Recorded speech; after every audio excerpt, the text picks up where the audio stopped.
Ladies and gentlemen, welcome to the content patch for the 3rd of October 2013. My name is TotalBiscuit with today's gaming news and comment. Coming up in the show, Half-Life 3 is trademarked, Hideo Kojima confirms a PC version of Metal Gear Rising, and the future of Deus Ex has been announced. All this in the OC Remix track of the day is coming your way right about now.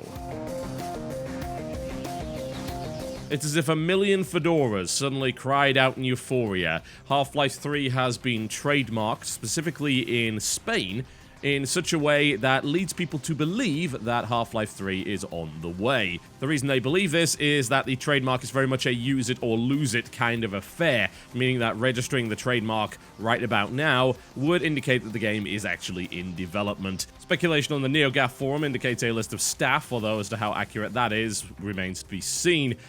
Oh, well, it's finally coming. Maybe they can stop making dreadful jokes about it now. It's been, of course, 9 years since the original Half-Life 2, and frankly, I lost interest in it a while ago. I believe Episode 2 was why people were really waiting on that cliffhanger ending, but I didn't play it, honestly. I played Half-Life 2 and I played Episode 1 and then just lacked the interest to continue. I don't believe Episode 1 was particularly good, so I didn't bother getting around to Episode 2, really. I don't really understand the hype behind it, honestly. It's a pretty solid FPS. I mean, it's a very solid FPS, so let's be completely frank. It does what it does well, and it is one of the better FPS.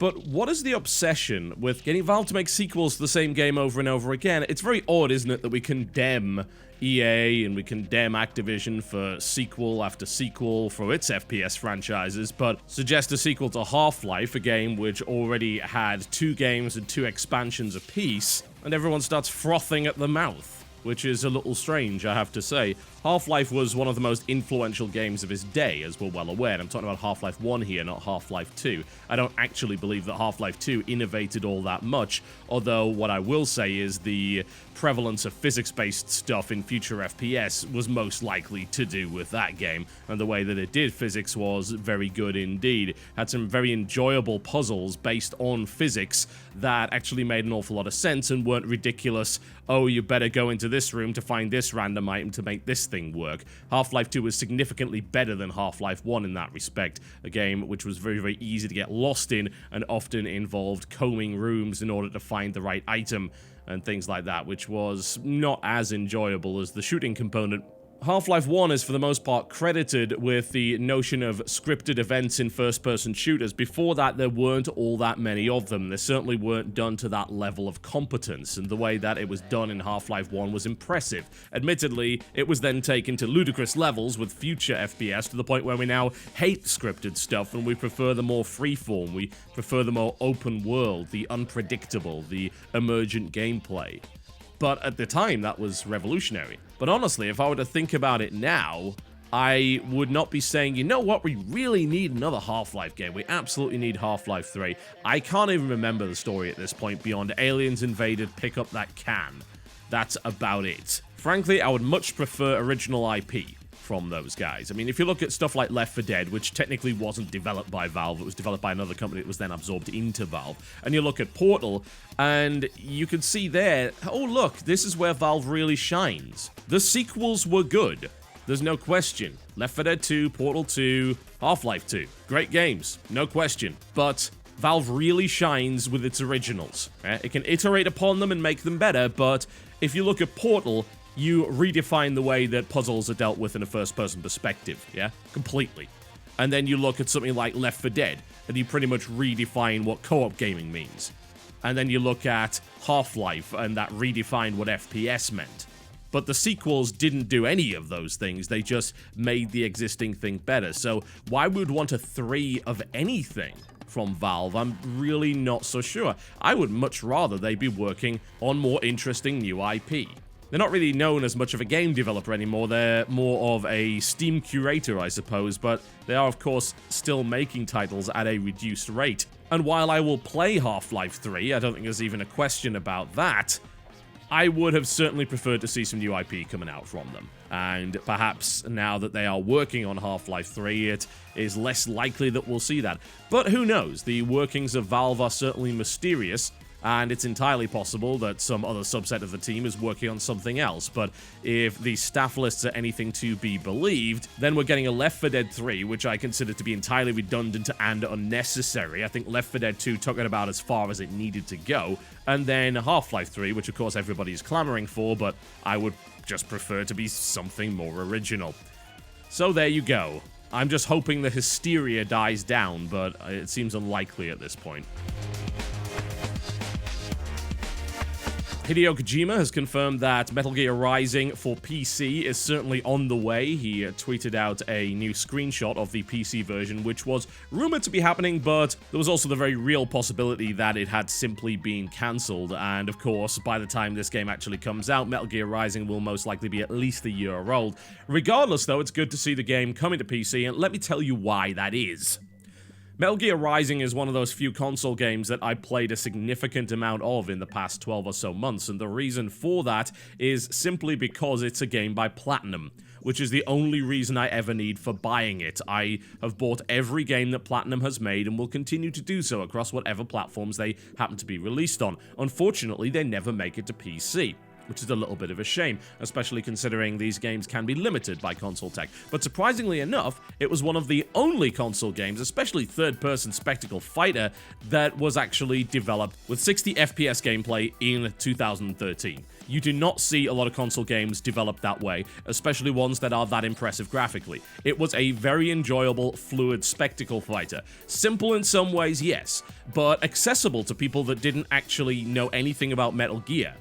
That was the biggest surprise to me, honestly. I don't know much about Metal Gear, I haven't played many of the Metal Gear games, but I bought Rising on the pedigree of the developer alone, and I enjoyed the hell out of it. I thought it was a fantastic game, and I didn't need to know anything about the Metal Gear universe to enjoy it. It is an incredibly stylish game, it's a very fun game, and accessible to those who are not necessarily into spectacle fighters, those third-person action games that have frenetic combat and ultra-stylish moves, but it had sufficient depth and challenge to actually be worthwhile to someone that had played a lot of it. It was a very careful balance put in place by Platinum, and seeing this game on PC would be great. The sacrifices that had to be made in order to get it to run at 60 FPS, man, those kind of things could just flat out disappear. They could be thrown out the window. We could see that higher resolution, more fluid combat with just higher detail across the board, and that would just be wonderful, in my opinion. It really, really would.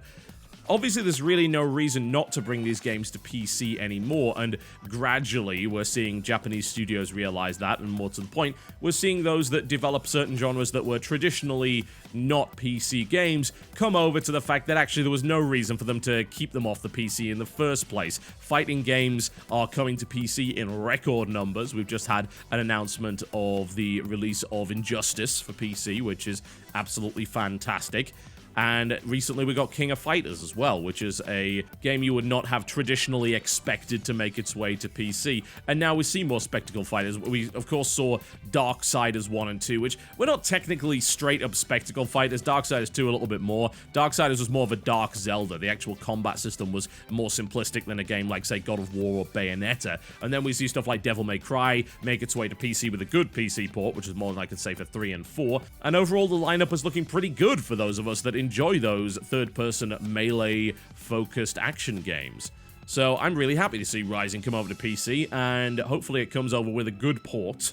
There is the real possibility that it won't. Just bear in mind there hasn't really been a good port of a Metal Gear game, but the last port of a Metal Gear game was actually Metal Gear Solid 2, I believe, which was like a decade ago. So it's a different company now, and I'm hoping that the port doesn't suck, but we will see. Platinum has not ported games to PC before, so as much as I love that developer, they don't have a lot of experience there. Some Konami titles do come over. The most recent example of that would be Castlevania Lords of Shadow, but I have yet to actually have a chance to try that port. I don't know how good that is, so we will see. I'm not entirely certain that this will turn out for the best, but here's hoping that it will. And finally, Eidos Montreal has confirmed Deus Ex Universe, which is not in fact a game, it is a set of ongoing, expanded content which includes core games as well as graphic novels, smartphone apps, tablet gaming, and more besides. They also confirmed that a new game for PC and next-gen consoles was in production, which is a very exciting thing indeed, especially considering they did not mention anything about it coming to tablets. They released a piece of concept art for the game, which appears to represent a kind of transhuman ghetto, which would indicate that the game itself is set after the events of Deus Ex Human Revolution, but before the events of the original Deus Ex. Well, first things first, I'm really excited there's going to be a new Deus Ex game. You know Deus Ex is one of my favorite games of all time. Deus Ex Human Revolution was a good entry to the franchise, and I was somewhat disillusioned by the notion of Deus Ex The Fall, since it made little sense to abandon their core audience in favor of a tablet and smartphone game that, frankly, those people probably wouldn't end up playing. The downside of this whole Deus Ex universe thing is that there will be more tablet and smartphone stuff, and it seems like Deus Ex The Fall was actually pretty successful for them, and it was fairly well reviewed, so it is likely they will attempt the same thing again. Now, I'm hoping that the focus will be on the core game. I really do. And if they don't do that, and they start to shove key pieces of lore and content and maybe even important gameplay elements into smartphone apps, they're going to disillusion people because they don't want to do that kind of stuff. Companion apps, okay, I can kind of get that idea. You put it out on iOS and Android, chances are your average PC or next-gen console gamer will have access to a device like that. But we're also talking about the idea that important story elements would be incorporated into games like Deus Ex The Fall, a game that is not out on consoles, and frankly, a game that most of us don't want to play. It's not that I don't have a tablet, it's that I don't want to play that kind of game on it. If I want to play a game on a tablet, it'll be a card game, a board game, something along those lines. I don't want to play a first or third person shooter on a tablet because the controls are just god-awful. And as a result, I miss out on a lot of interesting information. So my hope is that they don't go too far with this whole interconnectedness, and they very much give us a Deus Ex game that is self-contained, and that I don't have to buy a graphic novel, a smartphone app, a tablet game, and a book in order to get the full experience from. That seems like milking the franchise, but I suppose even in that case, you can say, look, at least they're committed to the franchise. At least they actually want to create more games within the Deus Ex franchise, and they're willing to support it after the critical and commercial success of Deus Ex Human Revolution. So that's the positive spin on that, I guess. Alright folks, that's me done for the day. Thank you very much for watching the content patch. There will most likely not be an episode tomorrow. I'm heading up to Durham in North Carolina in order to participate in the Escapist Expo, where I will be doing 4 different panels, including one with Jim Sterling and Yahtzee of Zero Punctuation fame, which should be fairly interesting. Tickets are available if you go to the Escapist Expo website. You can still get them, $20 a day or $40 for a 3-day pass if you wish to attend. Do check out the panel schedule to make sure that you know when those panels will actually take place. Some of them are, in fact, in different buildings, so it's kind of important to know what exactly is going on there. And outside of that, I hope to meet as many of you as possible and say hi. So before I go, I'd like to give the OC Remix track of the day. Brand new album from OC Remix just came out by the name of Badass Boss Themes 2. My favorite track from this album has got to be from a man by the name of DusK.